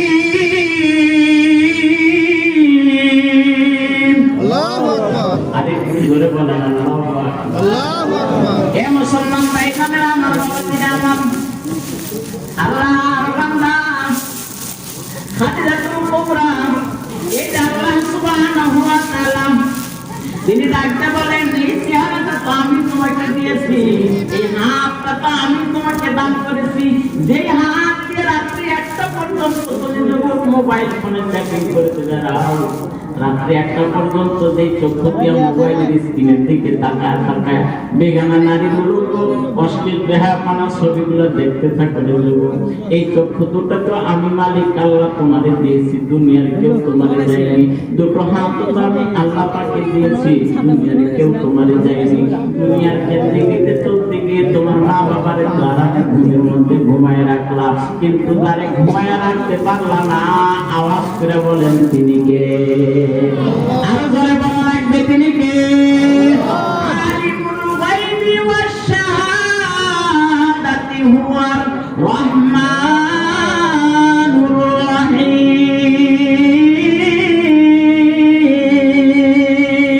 আল্লাহু আকবার। বলেন আল্লাহু আকবার। তিনি সব দেখেন, সব খবর রাখেন, তিনি হলেন রহমানুর রহিম। গোপনেও কাজ করলে আমার মালিক আল্লাহ দেখেন, প্রকাশ্যেও কাজ করলে আমার মালিক আল্লাহ দেখেন, সব কিছু আমার মালিক জানেন, মালিক বোঝেন, মালিক খবর রাখেন। এরপরেও তার চোখকে সাক্ষ্য হিসেবে নিযুক্ত করে রেখেছে। মনে আছে নাকি বললাম? এই মুসলমান ভাইজান আমার বাবাজিরা আমার, খাদিজাতুল কুবরা পয়গম্বরের নবুয়তি হাতটা ধরে 3টা দরখাস্ত করলেন। ইয়া রাসূলুল্লাহ, ইয়া হাবিবাল্লাহ, হুজুর আমি আপনার ঘরের স্ত্রী হয়ে এসেছি, আপনার সাথে সংসার করলাম, আপনার কাছে থাকলাম, আপনার কথোপকথন শুনলাম, ব্যবহার আমি দেখলাম, আমার অর্থবিত্ত সব আমি আপনার কদমে দিয়েছি, শুধুমাত্র কেবলমাত্র ইসলামের পথে খরচ করবার লক্ষ্যে।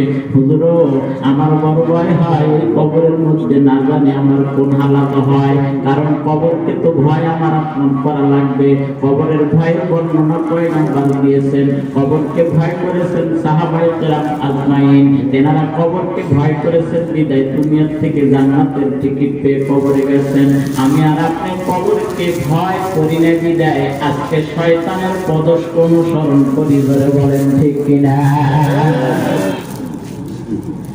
মুসলমান ভাইদের আমার, বাবাজিরা আমার, কবরকে স্মরণে রাখতে হবে। আমাকে যে মরতে হবে, আমাকে যে দুনিয়ার থেকে বিদায় নিতে হবে, এই ভয়, এই চিন্তা, এই চেতনা যেই যুবকের দিমাগের মধ্যে থাকবে, ওই যুবক কোনদিন কোরআনের বিরুদ্ধে আচরণ করবে না, ওই মানুষটা কোনদিন মাদ্রাসার বিপক্ষগামী কথা বলবে না, ওই মানুষটা কোনদিন মসজিদ বিপক্ষগামী কথা বলবে না, ওই মানুষটা কোনদিন পয়গম্বরের তরিকার উপরে চলনেওয়ালা ব্যক্তিদের বিপক্ষগামী কথা বলবে না।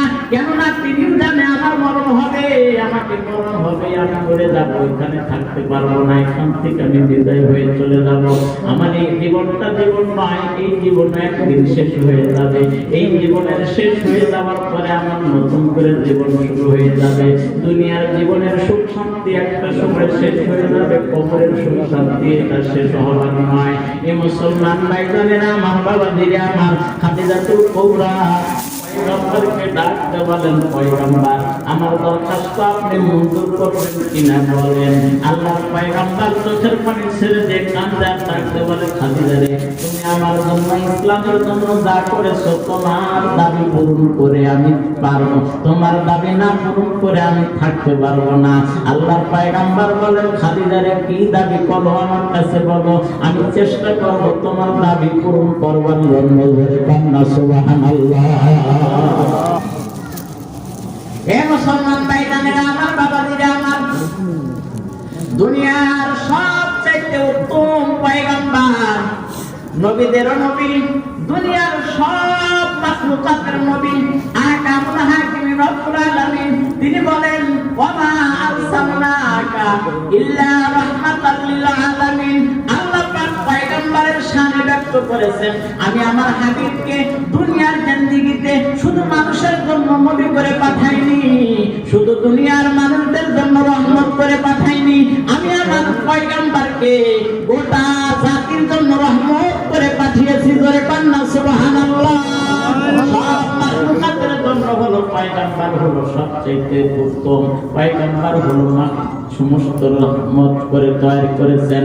আহকামুল হাকিম রব্বুল আলামিন অপর আয়াতের মধ্যে বলেন, ওয়া ইন্নাকা লাআলা খুলুকিন আযীম, আমি এমন একজন নবীকে তোমাদের আদর্শ করে বানিয়ে দিয়েছি যেই নবীর চরিত্রের সার্টিফিকেট স্বয়ং আল্লাহ পাক দিচ্ছেন। জোরে বলেন সুবহানাল্লাহ।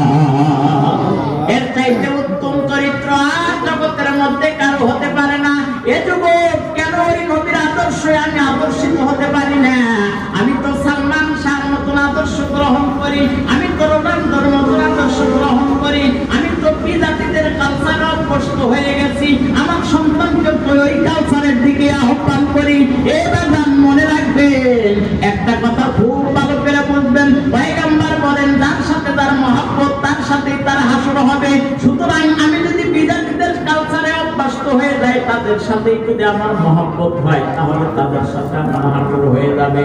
ভিন্নগামী কথা চলে যাচ্ছে বাবা, আমি ভিন্নমুখী যেতে চাই না।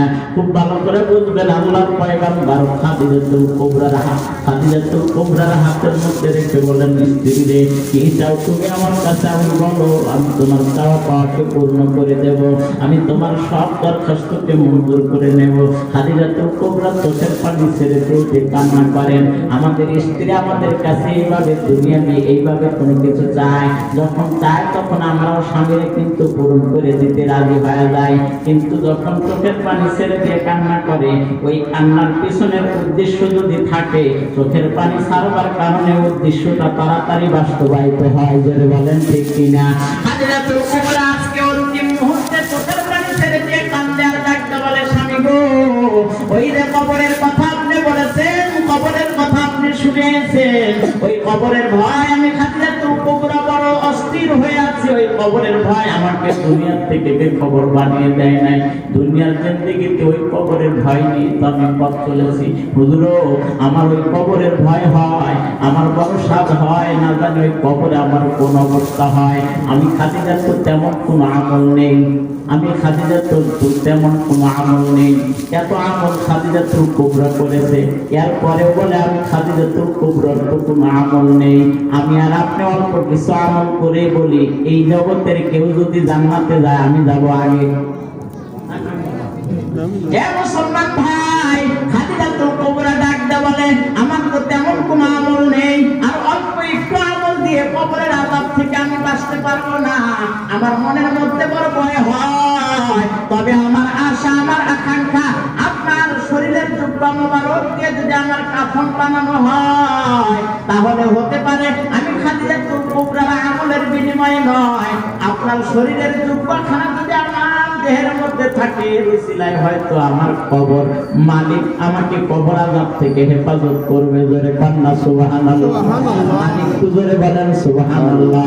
মুসলমান ভাইজানেরা, আমার বাবাজিরা আমার, আলী পয়গম্বরের জামাটা যদি খাদিজাতুল কুবরার দেহের মধ্যে থাকবার কারণে খাদিজাতুল কুবরা কবরের আযাব থেকে নিস্তার পাওয়ার আশা পোষণ করতে পারে। আল্লাহ পাকের দেওয়া কোরআন শরীফ যদি কোন বান্দার সিনার মধ্যে থাকে, আওয়াজ করে বলেন তো, ওই বান্দা কি জাহান্নামের আগুনে পুড়তে পারে? আরেকটু জোরে বলেন, পারে কি পারে না? এ মুসলমান ভাই, হাদিস শরীফের মধ্যে এসেছে, হাফেজে কোরআন যারা হয়েছে, এনাদের গুনাহের কারণে যদি কখনো জাহান্নামের আগুনে জ্বলতেও হয়, তাদের এই হৃদয়টা পুড়বে না। করে কান্না সুবহানাল্লাহ। বলবে না, কারণ এই চামড়ার মধ্যেই তো রেখেছে মহাগ্রন্থ আল কোরআন। যখন জ্বালাইতে পারবে না, আগুনের পাওয়ার নাই, ক্ষমতা নেই, তখন আল্লাহ পাক তেনারে কোরআনের সম্মানে মাফ করে দিবে। আজকে আপনাদের এই জায়গার মধ্যে কোরআনের একটা বাগান হয়ে গেছে, বাজার কোরআনের একটা কারখানা এই জায়গার মধ্যে হয়ে গেছে। আপনি যদি জীবনে 1 টাকাও না দেন, এই কোরআনের বাগান ঠিকই আল্লাহ পাক চালাইবে, ঠিকই এই বাগান চলতে থাকবে। আপনি যদি লক্ষ টাকাও দান করে থাকেন, আপনি এই দাবি করতে পারেন না এটা আমার টাকা দিয়ে চলে। এ মুসলমান ভাই, সুতরাং এই জায়গায় প্রকাশ্যে কালেকশনের কোনো সুযোগ নেই বাজার, গোপন গোপনে গোপনে কালেকশনের একটা তরতিব আমার মুরব্বীরা করে রেখেছে। নাসার পথে দেখেছেন আপনারা এখানে সুন্দর দান বক্স বানায় সেখানে টাকা দেওয়া হয়, নেওয়া হয়। আপনি চাইলে আপনার মায়ের নামে, বাবার নামে 1000, 10,000, 5,000 টাকা গোপনে সেখানে আপনি রেখে আসতে পারেন। এটা কেন রাখবেন বাবা? ওই যে কবর কিন্তু আমাকে আপনাকে ডাকতেছে, কবর প্রত্যেকদিন আমাকে আপনাকে আহ্বান করে। কবরের ভয় তো আমার আপনার দিলের মধ্যে আছে। আমি প্রকাশ্যে যদি অন্যান্য মাহফিলে কালেকশন করে থাকি, কিন্তু আমার ওস্তাদ মাথার কাজ তিনি বলে দিয়েছেন যে জাকারিয়া এই জায়গার মধ্যে ওই তরতিবের কালেকশন হবে না। এটা আল্লাহ পাক চালাচ্ছেন, চালাবে কিন্তু গোপনে দানের মাধ্যমে। ধরে কোন সুবহানাল্লাহ। এ মুসলমান ভাইজানেরা, আমার বাবাজিরা আমার, ওই যে খুবাইব ইবনে আদির কথা মনে আছে? স্টেজের মধ্যে উঠায় দুনিয়া থেকে বিদায় করবে, হাজারো জনতা সেটা উপলব্ধি করবেন। ও মুসলমান ভাই, আল্লাহর কোরআনের কালাম যেই দেহের মধ্যে থাকে ওনার সম্মান আল্লাহ পাক বর্ধিত করে দেয়। এরকম সম্মান বর্ধিত করে দেয় বাজান, ওনাদের পায়ের নিচে ফেরেশতারা নূরের পর বিছায়া দেয়। জোরে কোন সুবহানাল্লাহ। আরেকটু আওয়াজ দিয়ে বলেন সুবহানাল্লাহ। আমি এই বিষয়ে আপনাদের কাছে কথা শোনাইতে পারবো না। আল্লাহ যদি আবার কোনোদিন কবুল করেন সেদিনকে আপনাদেরকে এই বিষয়ে কথা শুনিয়ে যাব ইনশাআল্লাহ। এই মুসলমান ভাইজানেরা আমার, বাবাজিরা আমার, স্টেজের সামনের জায়গাটাকে একেবারে পরিপূর্ণ হয়ে গেছে। চোখে দেখবার লক্ষ্যে কি করে তাকে দুনিয়া থেকে বিদায় করে দেওয়া হয়। এই জায়গার মধ্যে খুবাইব ইবনে আদিরকে খুঁটির সঙ্গে বেঁধে ফেলা হয়েছে। খুবাইব ইবনে আদিরকে লক্ষ্য করে ডাকতে বলে, শোনো, দুনিয়া থেকে তোমাকে বিদায় করে দেওয়া হবে, তবে তুমি যদি বলো আমি মুহাম্মাদের ধর্ম ত্যাগ করে দেব, কোরআন আর শিখাবো না, পড়বো না, তাহলে ছেড়ে দেব। খুবাইব ইবনে আদির ডাকতে বলে, শোনো, তোমরা কি ভেবেছো আমি আমার জীবনের বিনিময়ে তোমাদের কাছ থেকে কোরআন তেলাওয়াতের শিক্ষাকে মুলতবি করে দেব না? ওই শিক্ষা পয়গম্বর আমাকে দেন নাই, ওই শিক্ষা পয়গম্বর আমাকে দেন নাই। আমার দেহের মধ্যে প্রাণ থাক অথবা না থাক, আমি কোরআনের পক্ষের একজন লোক, কোরআনের কথা বলেই যাবো। জোরে কন্যা সুবহানাল্লাহ। আরো জোরে বলেন সুবহানাল্লাহ। আমি আর আপনি হয়েছি হলো গোল আলু মার্কা মুসলমান। গোল আলু যেমন ভাজি করে খাওয়া যায়, রান্না করে খাওয়া যায়, ছানা করে খাওয়া যায়, তেমনি আমি আর আপনি হলো ওই তরতিবের মুসলমান হয়েছি। বিজাতিদের সাথেও আছে, মুসলমানের সাথেও আছে, হিন্দুদের সাথেও আছে, বৌদ্ধদের সাথেও আছে না এরকম বাজান? শুধু সব সময় বর্তমান চলার চেষ্টা করি। এ মুসলমান ভাই, খুবাইব ইবনে আদির দিলের মধ্যে কোনো চিন্তা নাই, কোনো ভয় নেই, কোনো ডর নেই। এক বাক্যে ডাকতে বলে, জীবন থাকলে থাকবে, গেলে যাবে, কিন্তু কোরআনের পক্ষের একজন কর্মী হয়ে যাবো। ধরে কন্যা সুবহানাল্লাহ। আরেকটা আওয়াজে বলেন সুবহানাল্লাহ। এ মুসলমান ভাই বোনেরা আমার, বাবাজিরা আমার, সব মানুষেরা ক্ষিপ্ত হয়ে গেছে, বড় বড় লিডারেরা ক্ষিপ্ত হয়ে গেছে। তোমার একটু ছাড় দিতে চেয়েছিলাম, ছাড় দেওয়া হবে না। জনগণের দিকে নজর করে ডাকতে বলো, ও জনগণের লোকেরা তোমরা শুনে নাও, এই যে খুবাইব ইবনে আদির তোমাদের সামনে আছে, যার যে অঙ্গটা পছন্দ হয় সেই অঙ্গটা তরবারি দিয়ে কেটে নিয়ে যেতে পারো। এ মুসলমান ভাই, বলা যত সহজ, কাজ কিন্তু তত সহজ।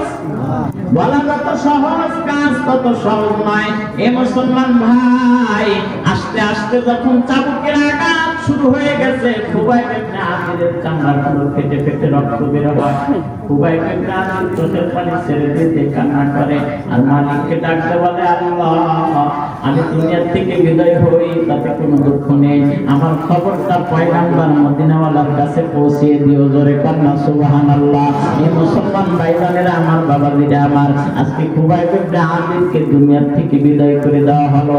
দুনিয়া থেকে বিদায় করে শুধু থাকতো নয় বাজান, যার যে অঙ্গ পছন্দ হয় আঘাত করে কেটে কেটে সেই অঙ্গটা নিয়ে যাচ্ছে, আঘাত করে অঙ্গটা কেটে কেটে স্টেজের মধ্যে রেখে যায়। এই মুসলমান ভাইজান এক কথায় লাশটাকে, দেহটাকে টুকরো টুকরো করে ফেলা হয়েছে। এই যে সামনে বসা সাইদ এখন পর্যন্ত মুসলমান হন নাই, কিন্তু আর এই দৃশ্যটা দেখে চোখের মধ্যে পানি চলে আসছে। মানুষ কি করে এত নিষ্ঠুর হতে পারে, মানুষ কি করে এত অমানুষের কাজ করতে পারে, একজন জ্যান্ত মানুষকে কিভাবে কুপিয়ে কুপিয়ে হত্যা করে টুকরো টুকরো করে ফেলা হয়েছে। এই সাইদের দেলের মধ্যে তখন মারা দিয়েছে বাজান। বর্তমান দেশের যে প্রান্তের দিকে আপনি নজর করবেন, আমার দেশের মধ্যে বাবার হাতে সন্তান খুন হয়, সন্তানের হাতে বাবা মা খুন হয়, আছে না নাই জোরে বলেন? ভাইয়ের হাতে ভাই খুন হয়, বোনের হাতে ভাই খুন হয়, আত্মীয়র হাতে আত্মীয় খুন হয়, জলজন্ত মানুষকে গুলি করে বুকের তাজা রক্ত বের করে দেয়, দুনিয়া থেকে বিদায় করে দেয়। এটা যেন নিত্য দিনের একটা চিহ্ন আমরা দেখতে পাচ্ছি বাজান। যেই দিকে আপনি নজর করেন, যেই পথেই আপনি দেখেন, এইরকম একটা চিন্তা চেতনা চলতেছে, আমার আপনার ভিতরে এরকম একটা কাজ করতেছে। উদ্দেশ্য একটা, এই চেয়ার যেন কোনোদিন হাত ছাড়া না হয়, আমি যেন চেয়ারে অনন্ত জীবনের জন্য থাকতে পারি। সুতরাং যেই কথা বলবে তাকেই বিদায় করে দেবো, জোরে বলেন ঠিক কিনা? এ মুসলমান ভাইজানেরা, আমার বাবাজিরা আমার, সব মানুষ যখন মাঝখান থেকে স্টেজ থেকে বিদায় হয়ে চলে গেছে, টাকা অঙ্গ প্রত্যঙ্গ গুলা এই যে স্টেজের মধ্যে পড়ে রয়েছে, সাইদ কবির রজনীতে বাসার থেকে উঠে এসেছে। আরে আমার সামনে একজন জলরত্ন মানুষকে দুনিয়া থেকে বিদায় করে দিল, এই মানুষটাকে মদিনায় পৌঁছানো তো দরকার। সাইদ বাসার থেকে ছুটে ছুটে উঠে এসেছে, নিজের ব্যবহৃত চাদরটা খুলিয়া স্টেজের মধ্যে ছড়াইয়া কাটা অঙ্গ প্রত্যঙ্গ গুলা চাদরের মধ্যে উঠাইছে, গেটটো মেরে কান্দের মধ্যে ঝুলায় রাতের অন্ধকারে মদিনার উদ্দেশ্যে রওনা দিয়েছে, জোরে কন্যা সুবহানাল্লাহ। হে মুসলমান ভাইজান, চলতে চলতে চলতে যখন পথ সমাপন করে যখন মদিনার মসজিদে উপস্থিত হয়ে গেছে, খুবাইব ইবনে আদির এই অঙ্গ প্রত্যঙ্গ কাটা দেহটাকে নিয়ে যখন কোটলা বেঁধে যখন মসজিদের মধ্যে হাজির হয়ে গেছে, নতুন মানুষ, যুবক মানুষ, কেউ তাকে চেনে না, কি তার পরিচয়, কোথা থেকে এসেছে, পয়গম্বর তার চেহারার দিকে নজর করে আসছেন। খুবাইব ইবনে আদিরের কাটা অঙ্গটাকে কাছের মধ্যে জড়ায় রেখেছেন, চাদরের দেহটাকে রক্তরঞ্জিত এরকম দেখা যায়। পয়গম্বর সাইদের চেহারার দিকে তাকান, এর যুবক কোথায় তোমার বাড়ি, কোথা থেকে তুমি এসেছো? যুবক যেন নীরব হয়ে গেছে, নিথর হয়ে গেছে, শুধু তাকায় আছে, চোখ থেকে ধর ধর করে পানির ফোঁটাগুলো ছেড়ে দেয়। এত সুন্দর মানুষের কাছ থেকে এই মানুষটাকে কেড়ে নিয়ে দুনিয়া থেকে বিদায় করে দিল। আমি সাইদ একটাবারের জন্য কোনো প্রতিবাদী ভাষা দিয়ে কথা ব্যক্ত করতে পারলাম না। আল্লাহর পয়গম্বরকে ডাকতে বলেন, ইয়া রাসূলুল্লাহ, ইয়া হাবিবাল্লাহ, হুজুর আপনি আমারে চেনেন না, আমিও আপনারে চিনি না, খোঁজ খবর নিয়ে আপনার কাছ পর্যন্ত এসে হাজির হয়েছি। আমার এই যে চাদরের কোটলার মধ্যে যারা দেখেন, দেখেন তো ইনি কে? এই বলে গাঠুরিটা যখন খুলে দিছেন, আল্লাহর পয়গম্বর চোখের পানি ছেড়ে দিয়ে কান্না করতেছে, সাহাবায়ে কেরাম চোখের পানি ছেড়ে দিয়ে কান্না করে। পয়গম্বর ডাকতে বলে, ও সাহাবীরা রে, খায়রুকুম মান তাআল্লামাল কুরআন ওয়া আল্লামা। দুনিয়ার জিন্দেগিতে যেই মানুষটা দামি মানুষ হবার জন্য, দুনিয়ার জিন্দেগিতে যেই মানুষটা উত্তম মানুষ হবার জন্য আমার থেকে বিদায় নিয়ে গিয়েছিল, আল্লাহ পাক তারে শুধু তুমি করেন নাই, তারে শহীদের মর্যাদা দিয়েছে। জোরে বলেন সুবহানাল্লাহ, আর জোরে বলেন সুবহানাল্লাহ। এ মুসলমান ভাইজানেরা, আমার বাবাজিরা আমার, সাইদ এখন মুসলমান হন নাই, এই দেহটাকে পয়গম্বরের সামনে রাখলেন, আর পয়গম্বরকে ডাকতে বললেন, ইয়া রাসূলুল্লাহ, আজ এই মানুষরা মানুষকে চিহ্নিত করে দুনিয়া থেকে বেঁচে থাকার মতো সুযোগ দেয় না, বিদায় করে দেয়, দেওয়ার পরে দেহটাকে টুকরা টুকরা করে কেটে ফেলে। আমি ওই ব্যক্তিদের পক্ষপাতিতা অবলম্বন করতে চাই না। হুজুর, আমি আপনার হাতে হাত রেখে কলেমা পড়ে মুসলমানদের একজন সৈনিক হতে চাই। জোরে বলেন সুবহানাল্লাহ। এ মুসলমান ভাইজানেরা, আমার বাবাজিরা আমার, এই যে হযরত সাঈদ রাদিয়াল্লাহু তাআলা পরবর্তী সময়ের জীবনে তিনি একজন দায়িত্বশীল গভর্নর হিসেবে দায়িত্ব পান। এই গভর্নর সম্পর্কে বিস্তারিত দিন হইলে আপনাদের সামনে ব্যক্ত করব। আল্লাহ তাআলা বলেন, ইয়াউমাইদিন তুহাদ্দিসু আখবারহা, আমি আল্লাহ পাক তোমাদের সাক্ষ্য হিসেবে জমিনকে নিযুক্ত করে রেখে দিয়েছি। যুবক, কোথায় তুমি কি করো, কোন জায়গার মধ্যে যাও, কোন জায়গায় ঘুমাও, কোন জায়গায় খাও, কোন জায়গায় পান করো, সব খোঁজ খবর কিন্তু জমিন খুলে খুলে বলে দিবে। জোরে বলেন সুবহানাল্লাহ। একটু জিকির করি লা ইলাহা ইল্লাল্লাহ, লা ইলাহা ইল্লাল্লাহ, জোরে লা ইলাহা ইল্লাল্লাহ, লা ইলাহা ইল্লাল্লাহ। এটাও বলি লা ইলাহা ইল্লাল্লাহ, লা ইলাহা ইল্লাল্লাহ, জোরে লা ইলাহা ইল্লাল্লাহ, লা ইলাহা ইল্লাল্লাহ, লা ইলাহা ইল্লাল্লাহ, লা